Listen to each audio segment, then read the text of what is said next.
दोस्तों, बुढ़ापा अर्थात जल्दी बाल सफेद हो जाना, शरीर कमजोर हो जाना, दांत कमजोर होना, गाल अंदर बैठ जाना, जल्दी थक जाना, चेहरा निस्तेज हो जाना, पाचन तंत्र बिगड़ जाना, आंखें कमजोर होना इत्यादि सम्मानित ये सभी लक्ष्य बुढ़ापे की अवस्था में होते हैं। लेकिन अब ऐसा नहीं है। जवानी के दिनों में भी काफी युवा इन बुढ़ापे का शिकार हो जाते हैं। तो आइए इसी बात को हम एक बौद्ध कहानी से समझते हैं। इससे पहले आप इस वीडियो को लाइक करें और अब तक आपने हमारे चैनल को सब्सक्राइब नहीं किया तो प्लीज चैनल को सब्सक्राइब कर लें और बेल नोटिफिकेशन को ऑल पर सिलेक्ट कर दें ताकि हमारी आने वाली वीडियो की सूचना सबसे पहले आपको प्राप्त हो। तो चलिए आज की कहानी को प्रारंभ करते हैं। दोस्तों, एक बार महात्मा बुद्ध एक सम्राट के राज दरबार में जाते हैं और उनसे पूछते ही, राजन बताइए आप लोग की प्रजा कैसी। राजन कहते हैं, हे भगवान, आपने जो उपदेश दिया है इससे हमारी पूरी प्रजा में लोग 60 वर्ष के हैं। उन्हें भी देखने में ऐसा लग रहा है जैसे 20 वर्ष के हो चुके हैं। सबकी ढलती उम्र जैसे रुक गई है, थम गई है। भगवान, सब लोग स्वस्थ हैं। हमारे राज्य में लोग तो बैठकर आराम कर रहे हैं क्योंकि अब किसी को दवा की जरूरत नहीं है। सभी लोग एकदम स्वस्थ हैं। हमारी प्रजा बहुत ही खुश है। दोस्तों, आज की कहानी बहुत ही ज्ञानवर्धक है, इसलिए इस कहानी को अंत तक अवश्य सुनिए। इस कहानी से आप यह जान पाएंगे कि कम उम्र में ही बुढ़ापा क्यों आता है। जैसे कि सभी लोग जानते हैं कि गौतम बुद्ध एक सम्राट भी थे, लेकिन उन्होंने सब कुछ त्याग कर एक सन्यासी का रूप धारण किया था।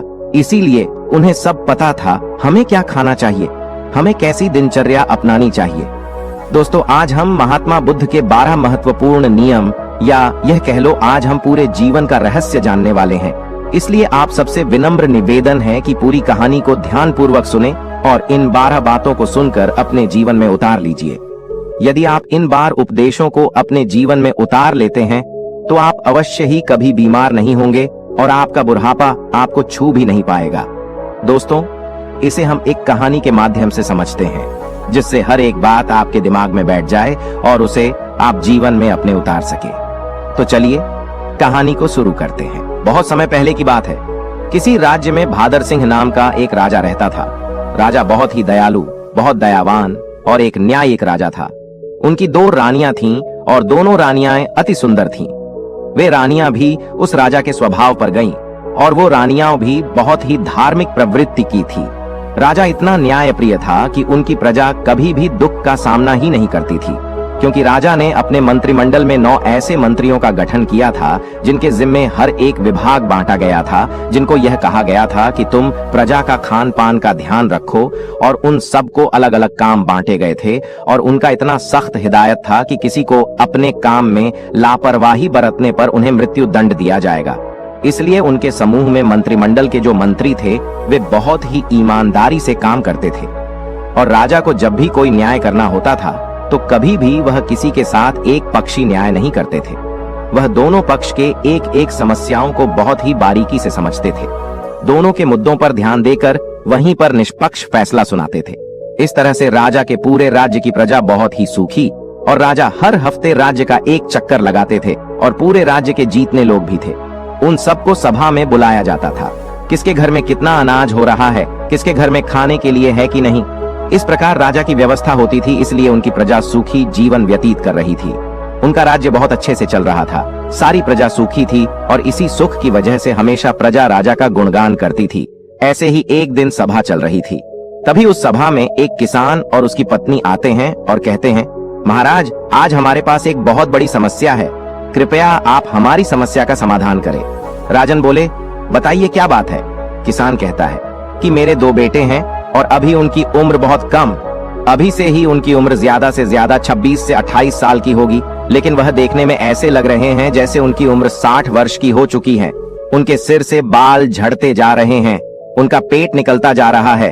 वे बहुत आलसी हो गए हैं, कोई भी काम नहीं करते हैं। हमने इधर उधर से बहुत दवाइयां करवाई लेकिन कोई फायदा नहीं हुआ। महाराज कहते हैं ठीक है और अपने मंत्री जी को आदेश देते हुए कहते, मंत्री जी, अपने राजवेद से इस किसान के बेटे का इलाज करवाया जाए और जो भी खर्च होगा उसे राज्य कोष से भरा जाए। और मंत्री जी ऐसा ही करते हैं। फिर राजवैद्य किसान के दोनों बेटों का इलाज राजकोष से करते हैं। काफी दिन इलाज चलने के बाद फिर भी वह किसान सभा में उपस्थित होता है और कहता है, महाराज, कोई आराम नहीं हुआ, मेरा बेटा वैसे का वैसा ही है। राजा कहते हैं ठीक है, हम इस पर विचार करेंगे। और इस पर विचार चल ही रहा था कि तभी उस गांव से एक पति पत्नी रोते हुए आते हैं और वह भी उसी समस्या का निवारण करना चाहते थे। फिर धीरे धीरे सवाल चल ही रहा था कि एक एक करके पूरे गांव के आधे से ज्यादा लोग वहां आ गए। राजा असमंजस में पड़ गया। उन्होंने तुरंत आपातकालीन सभा बुलाई कि राज्य में जितने भी वैद्य है सबको बुलाया जाए और दिखाया जाए कि आखिर ऐसी क्या समस्या है जिसकी वजह से हमारे राज्य के सभी नवयुवक बूढ़े दिखने लगे हैं। इस समस्या पर पूरा शोध किया जाए। राजा का यह सख्त आदेश था कि जल्द से जल्द इस पर कार्रवाई किया जाए और पूरे राज्य में छानबीन की जाए। सभी का घर घर जाकर पता लगाया जाए कि इसका कारण क्या है। जितनी भी प्रसिद्ध वैद्य थी सभी को बुलाया गया और फिर एक आपातकालीन बैठक की गई और उस आपातकालीन बैठक में सारे विचार विमर्श किया गया। राजा ने सभी वेदों से कहा, आप लोगों के पास 10 दिन का समय है और इस 10 दिन के अंदर पूरे राज्य के हर एक घर की बीमारी का पता लगाइए। ऐसी कौन सी बीमारी है या ऐसी कौन सी चीज है जिसे खाने से यह बीमारी हो रही है। राजा ने कहा कि जो भी राज्य में इस बीमारी का सही सटीक पता लगाएगा उस राजवैद्य को उचित पुरस्कार के रूप में एक राज दे दूंगा। अब सारे वैद्य एकदम से एक तल्लीन होकर जुट गए और घर घर जाकर रात दिन एक एक करके पूरा 10 दिन छानबीन की। फिर वे एक दिन जब राज्य की सभा लगती है तो उस राज्य में सारे राज्य वैद्य और पूरे राज्य के लोग इकट्ठा होते हैं। फिर राजा एक एक करके सारे वैद्य से पूछते हैं। तब सारे राजवैद्य अपने अपने विचार रखते हैं, महाराज हमने पूरी छानबीन किया और छानबीन के हिसाब से हमने लोगों का उपचार भी किया, लेकिन किसी को आराम नहीं मिल रहा है। फिर एक राजवेद खड़े होते हैं जो बहुत ही बुजुर्ग थे। उनकी उम्र लगभग 125 वर्ष या 130 साल की थी और उन्होंने कहा, हमारा जो अपना निष्कर्ष निकला, हमारा जो अपना अनुभव है, उस अनुभव से हमें यही लगता है कि हमारे यहाँ रहन सहन और यहाँ के खाने में कुछ दिक्कत हो रही है जिसकी वजह से ये सब हो रहा है, लेकिन हमारे पास इसका सटीक जवाब नहीं है। राजा उस बुजुर्ग राजवैद की बात सुनकर वह राजा असमंजस में पड़ जाते हैं कि 130 साल के बुजुर्ग यह बात बता रहे हैं। तो राजा ने कहा, इसका समाधान क्या होगा? अब इसका समाधान भी आप ही बताइए, क्योंकि हम आज 1 महीने से इस कारण से चिंतित हैं। 1 महीने से हमारी प्रजा परेशान हो रही है और इसे देखकर हम लोग इसी सोच से परेशान होते जा रहे हैं। मेरे भी बाल झड़ने शुरू हो गए हैं। हमारे परिवार में महारानियां, राजकुमार, राजकुमारी या जो भी है, सब लोग इस समस्या से परेशान हैं। आखिर समाधान तो बताइए। फिर वो राजवैद्य हाथ जोड़कर खड़े होते हैं और राजा से कहते हैं, राजन हमें क्षमा करिए, लेकिन हमारे पास इसका कोई उपाय नहीं है। उन्होंने आगे कहा, इन सारी समस्याओं का समाधान एक ही व्यक्ति के पास है।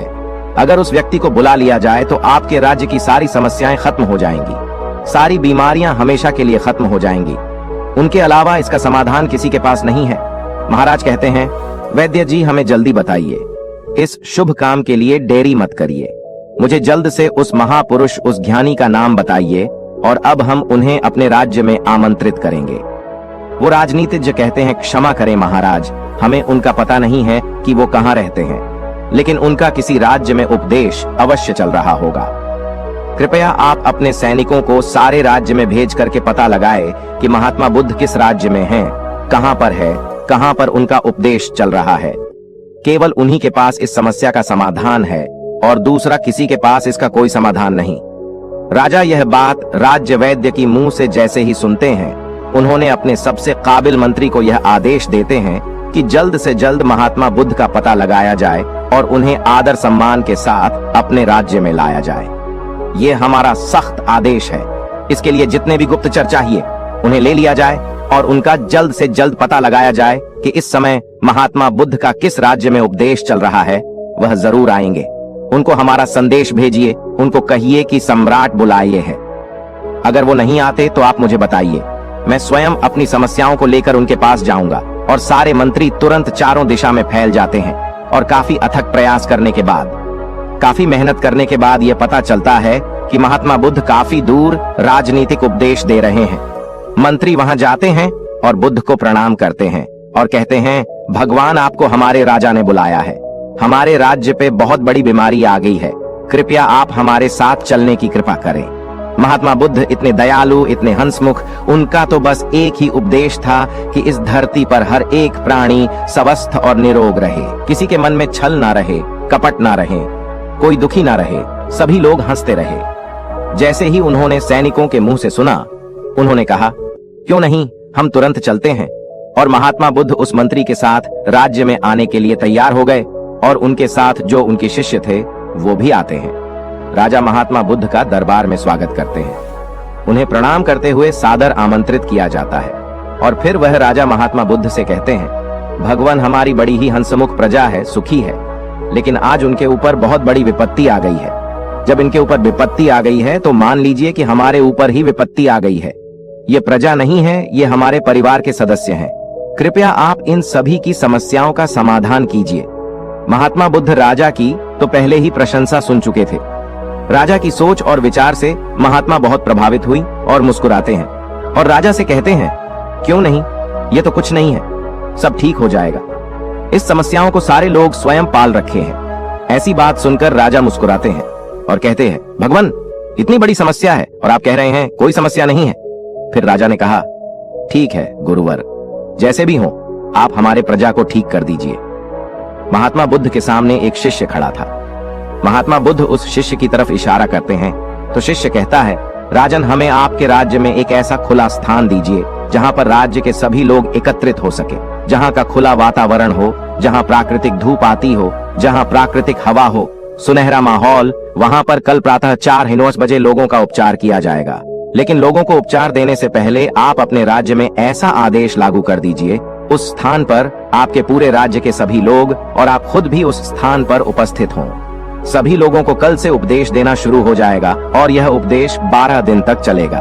12 दिन एक एक करके उपदेश दिया जाएगा और इन 12 दिनों में आपकी पूरी प्रजा स्वस्थ हो जाएगी। राजा शिष्य के मुंह से यह बात सुनकर बड़े खुश होते हैं। सिर्फ 12 दिन में। राजा कहते हैं, ठीक है, जो भी खर्च आएगा वो सारे हमारे राजकोष से दिया जाएगा। फिर वो शिष्य कहता है, कोई खर्चा नहीं आएगा महाराज, आप निश्चिंत रहिए। आप सिर्फ अपनी प्रजा से यह सख्त आदेश करवा दीजिए कि 4 बजे वहां उठकर नहीं आएंगे, उसे दंड दिया जाएगा। राजा यह आदेश लागू कर दिए और बोले, कल सुबह सबको वहां आना है। राजा ने एक बहुत बढ़िया सा स्थान निर्धारित किया और कहा कि कल पूरी प्रजा उसी स्थान पर आएगी, हम भी आएंगे और वहां पर महात्मा बुद्ध के विचार सुनेंगे और जैसे जैसे महात्मा बुद्ध कहेंगे उनका पालन किया जाएगा और हमारे सारे गुप्तचर सबके घरों पर निगरानी रखेंगे। जो भी उपदेश का पालन नहीं करेगा उसे सभा में दंडित किया जाएगा। यह सारी बातें घोषित करने के बाद पूरे प्रजा राजा को प्रणाम करती हैं और कहते हैं, नहीं महाराज, हम सभी लोग वहां उपस्थित अवश्य होंगे। महात्मा बुद्ध को सभी लोग प्रणाम करते हैं और वहां से चले जाते हैं। उस दिन की सभा वहां पर स्थगित कर दी गई और अगले दिन महात्मा बुद्ध का प्रवचन होने वाला ही था। सबके सब 4 बजे महात्मा बुद्ध का प्रवचन सुनने के लिए पहुंच जाते हैं। फिर महात्मा बुद्ध सभा में अपने शिष्य को इशारा करते हुए कहते हैं कि लोगों को बताओ। उनका शिष्य अपने स्थान पर से खड़ा होता है और कहता है, कल से पूरे राज्य के लोग सुबह 4 बजे ब्रह्म मुहूर्त जब शुरू होगा उसी समय उठने के बाद 2 से 3 गिलास गुनगुना पानी करना है और उस गुनगुने पानी को मिट्टी के बर्तन में घूंट घूंट करके पीना है। जो इसका अनुसरण नहीं करेगा उसे आराम नहीं होगा। ये महात्मा बुद्ध का पहला उपदेश था। इस पहला उपदेश का पालन करना है और कल दूसरा उपदेश दिया जाएगा। कल इस उपदेश का सभी लोग पालन करके आएंगे और सभा वहीं पर समाप्त होती है। फिर अगले दिन सभी लोग समय से वहां उपस्थित हो जाते हैं। सभी लोगों से महात्मा बुद्ध किसी से पूछते हैं कि क्या हुआ, कितने लोग पालन किए। सभी लोगों ने हाथ उठाया और सभी लोगों ने कहा, हमने इसका पालन किया है और आज हमें बहुत आराम मिला है।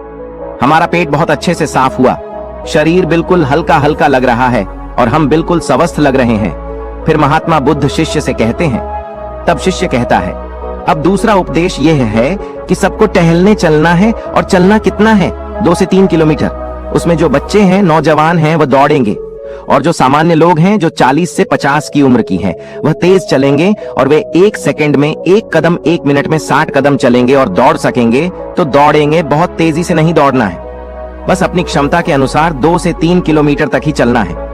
वह दूसरे दिन का उपदेश था। अगले दिन फिर से सभा शुरू होती है, फिर से सभा लगती है। फिर से सभा में वह पूछता है सभी लोगों से, आप लोगों ने पहले 2 दिन का पालन किया? सभी लोगों ने अपने हाथ उठाकर सहमति जताई। शिष्य पूछता है कि आप लोगों को कैसा लग रहा है? तब वे कहते हैं, गुरुवर हमको कोई बीमारी नहीं है, ऐसा लग रहा है। फिर से शिष्य कहता है, अब सब लोग योग करें। प्राणायाम अपने हिसाब से सभी लोग प्राणायाम, जिसमें अनुलोम विलोम शामिल होगा। अनुलोम विलोम कैसे किया जाता है? अनुलोम विलोम कैसे किया जाता है, सूर्य प्राणायाम कैसे किया जाता है, यह सब उस शिष्य ने सभी को बताया और कहा सभी लोग को कम से कम 30 मिनट से लेकर 45 मिनट तक इसे रोजाना करना है। और उस दिन की सभा भी समाप्त हो गई। अगले दिन फिर सभा लगी और उस सभा में सारे लोग उपस्थित हुए और उस उपस्थिति के बाद सबसे दिनचर्या पूछी जाती है, किसने कितना अनुसरण किया। सबने कहा अब तो हमको ऐसा लग रहा है हमको जैसे कोई बीमारी ही नहीं है, कोई अलार्म नहीं लगाना पड़ता, हमें जगाना ही नहीं पड़ता, 4 बजे अपने आप हमारी आंखें खुल जाती हैं। यह सुनकर महाराज बहुत खुश हुए। इतना बड़ा चमत्कार, बिना किसी पैसे की हमारी प्रजाएं ठीक हो रही है। राजा तुरंत खुश होकर महात्मा बुद्ध को प्रणाम करते हैं और उनसे कहते हैं आप हमारे ही राज्य में रहिए, भगवान यहाँ से मत जाइए। महात्मा बुद्ध मुस्कुराते हैं क्योंकि उनका तो काम ही है हमेशा हंसते रहना, क्योंकि वो चिंता नहीं करते थे। फिर वो कहते हैं अब सभी लोग प्राणायाम योग सब कुछ जान गए हो। अब सब लोग को अगले काम जो करना है वो ये है कि सभी लोगों को 300 ग्राम सेब खाने हैं। इससे ज्यादा भी खा सकते हैं लेकिन कम नहीं। उसके बाद सभी लोग अपना अपना काम करेंगे और उस दिन का भी ज्ञान समाप्त हुआ। सभा निष्कासित हुई। फिर अगले दिन सभी लोग आते हैं और सबसे पूछा जाता है कि किसको कितना आराम हुआ। सभी लोग कहते हैं हम तो पूर्ण रूपेण ठीक हो गए। फिर से शिष्य कहता है नहीं, अभी तो बाकी है, अभी तो आधा नियम और करना है। जब आप पूरे नियम का अनुसरण कर लोगे तब आपको कोई बीमारी नहीं आएगी, बुढ़ापा छूमंतर हो जाएगा, बुढ़ापा पास भी नहीं आएगा, मर्दाना ताकत बरकरार रहेगा, हमारे महात्मा बुद्ध की तरह चेहरे पर चमक बनी रहेगी। फिर वे कहते हैं अगला उपदेश क्या है ये सुनिए, कल से सुबह 7-8 बजे तक सबको सेब खा लेना। फिर वो शिष्य अगला उपदेश सुनाते हुए कहते हैं मान लीजिए सबने 7-8 बजे तक सेब खा लिया, उसके बाद 2-2.5 घंटे बाद सबको अपना पेट भर खाना खाना है, रोज का जैसे खाते हैं। और खाना खाने के बाद क्या करना है अब वह सुन लीजिए। खाना खाने के बाद सबको रोटी खाना है, मल्टीग्रेन रोटी यानी कि मिक्स रोटी। वो कहते हैं कि उसमें गेहूं नहीं होगी, गेहूं अच्छी चीज नहीं है, उसमें बाजरा, मक्का, चना, इन 3 चीजों की सबको रोटी बनाना है और सबकी थाली में इसकी रोटी होगी और 1-1 कटोरी दाल होगी, उसमें देसी घी और 1 कटोरी मिक्स सब्जी का साग होगा। वह सीजन के हिसाब से होगा। सीजन वाली सब्जी अच्छी होती है, वही खाने योग्य होती है। बिना सीजन वाली सब्जी नहीं खाना है। बिना सीजन वाली सब्जी स्टोर रूम में स्टोर की हुई रहती है जो कि काफी दिनों से रखी होती है और खाना खाने के 30 मिनट बाद सभी को 1-1 कटोरी दही खाना है।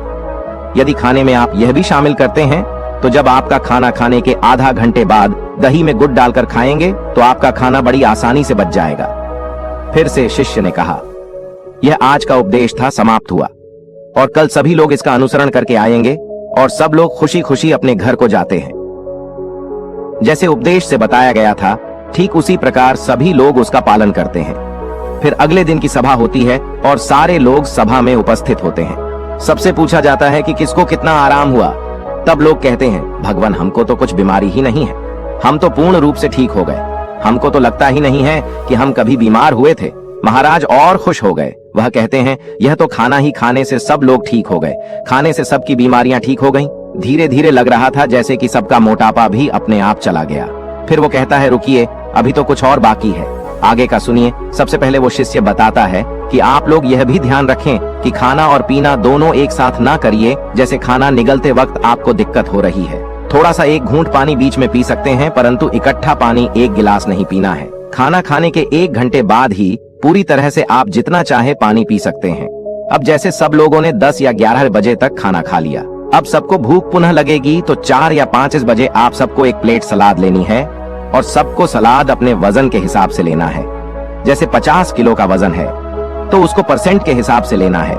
जैसे 60 किलो है तो 300 ग्राम, किसी का 70 किलो है तो 350 ग्राम, किसी का 80 किलो वजन है तो 400 ग्राम सलाद अवश्य लें। उस सलाद में क्या होगा? सलाद में होगा गाजर, चुकंदर, मूली, टमाटर और 1 टुकड़ा अदरक होगा। 3 से 4 लहसुन की कलियां होंगी और स्वाद के लिए आप उसमें काला नमक या भुना हुआ जीरा भी डाल सकते हैं। सलाद लेने के पहले कुछ भी खाना पीना नहीं है, जैसा कि पहले ही बता दिया है। उसको फॉलो करिए और अगले दिन आइए। उस दिन की सभा समाप्त होती है। सभी लोग अपने घर चले जाते हैं और जैसी जैसी वह नियम बताए गए थे सब लोग उसका पालन करते हैं। फिर अगले दिन सभा में सबसे पूछा जाता है कि आप लोगों को कैसा लग रहा है, आपका शरीर कैसा अनुभव कर रहा है। सभी लोगों के चेहरे पर मुस्कान और सबका चेहरा एक तेज की तरह चमक रहा था। ऐसा लग रहा था जैसे उनकी ढलती उम्र थम सी गई हो। फिर राजा बद्धे प्रसन्न होते हैं। फिर राजा महात्मा बुद्ध के चरण में जाकर प्रणाम करते हैं और कहते हैं, धन्य है भगवान, आपने तो सबको खाने से ही ठीक कर दिया। तब उसने कहा, महाराज रुकिए, अभी तो सारे उपदेश बाकी हैं। अभी जब मैं पूरा उपदेश बता दूंगा तब हमारे भगवान की तरह कोई बीमारी नहीं होगा, कभी किसी को बुढ़ापा नहीं आएगा। राजा कहते हैं, जल्दी बताइए गुरुवर, जल्दी बताइए, हमें सारी चीजें सुननी है। मैं भी महसूस कर पा रहा हूँ कि जैसे मुझे भी कोई बीमारी नहीं है। मैं अब 16 वर्ष का हूँ। फिर वे बताते हैं, अब रात में क्या करना है।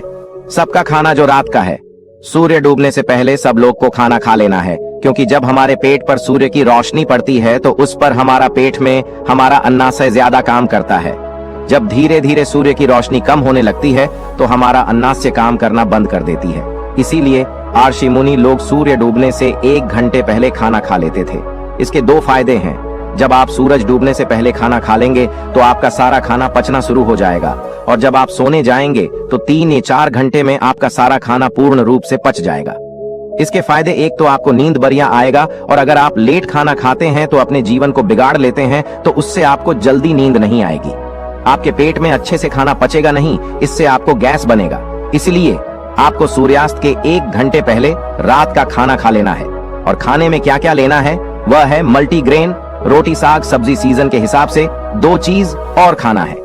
कितना खाना है? नाम मात्र, यानी कि हल्का खाना खाना है, जैसे लगी कि आपने खाना नहीं खाया है। फिर उसके 1 घंटे बाद आपको 1 गिलास दूध पीना है, उसमें 3 ग्राम हल्दी डाल देना है। हल्दी शुद्ध घर का होना चाहिए, बाजार का नहीं। उसे उबालें और जब ठंडा हो जाए फिर उसको पीना है। हल्दी वाला दूध आपकी सारी बीमारी को नाश कर देता है। यही इतना शक्तिशाली होता है। अब सारे लोग इसका पालन करेंगे और उसका अनुसरण करेंगे। इसके बाद दूध पीने के तुरंत बाद सोने नहीं जाना है। दूध पीने के 1-2 घंटे बाद ही सोना है, और आपको रात 10-9 बजे तक सो जाना है। जब आप 10-9 बजे सो जाएंगे तो आपको बहुत अच्छी नींद आएगी, आपके सारे खाने पच जाएंगे। जब आपको अच्छी नींद आएगी तो 4-5 बजे सुबह अपने आप आपकी नींद खुल जाएंगी। आपको कोई तनाव नहीं होगा, कोई बीमारी नहीं रहेगी। अंत में शीर्षक कहते हैं, ध्यान से सुनिए, सबको वर्तमान में जीना है। सबको बच्चों की तरह जिंदगी जीना है। जैसे छोटे बच्चे को कोई टेंशन नहीं होता कि उनकी मम्मी का पड़ोसी से झगड़ा हो रहा है, उन्हें उससे कोई मतलब नहीं होता है मेरे घर में खाना है या नहीं। छोटे बच्चों को जो खाना मिल जाता है वह उसे खाकर अपने आप खेलते रहते हैं, सिर्फ उनका पेट भरा रहे। अगर उसका पेट भरा रहता है तो उसे कोई मतलब नहीं है। इसीलिए आप सभी अपने वर्तमान में जिएं। भूत भविष्य की चिंता बिल्कुल मत करिए। आज हमारे साथ जो है उसमें खुश रहिए। भविष्य में क्या होगा, भूत में क्या बीत गया, उसकी चिंता मत करिए। जब आप वर्तमान में जिएंगे तो कोई तनाव नहीं होगा, कोई चिंता नहीं होगी, और तब कोई बीमारी भी नहीं पड़ेगी। तो ये सब नियम का पालन करना है। और एक बात की, कभी भी बाहर की चीज मत खाइए। जो खाना है अपने घर पर शुद्ध बनाकर खाइए, क्योंकि बाहर की चीजों में बहुत ज्यादा मिलावट हो रही है। इन सभी को उपदेशों को जो पालन करेगा वह कभी भी बूढ़ा नहीं होगा, उसे कभी बीमारी नहीं होगी। इसी नियम का सब लोग पालन करेंगे। फिर 1 महीने बाद यहीं पर एक सभा लगेगी और उसे सभा में सभी लोग उपस्थित होंगे। और इस तरह समय बीत गया। 1 महीने बाद महात्मा बुद्ध फिर महाराज के पास पहुंची। महाराज दौड़कर उनका स्वागत करते हैं, सम्मान के साथ अपने राज दरबार में बुलाते हैं। आइए गुरु घर, या तो आपका राज्य है। महात्मा बुद्ध मुस्कुराते हैं और पूछते हैं, बताइए राजन, आप लोग कैसे हैं, आपकी प्रजा कैसी है?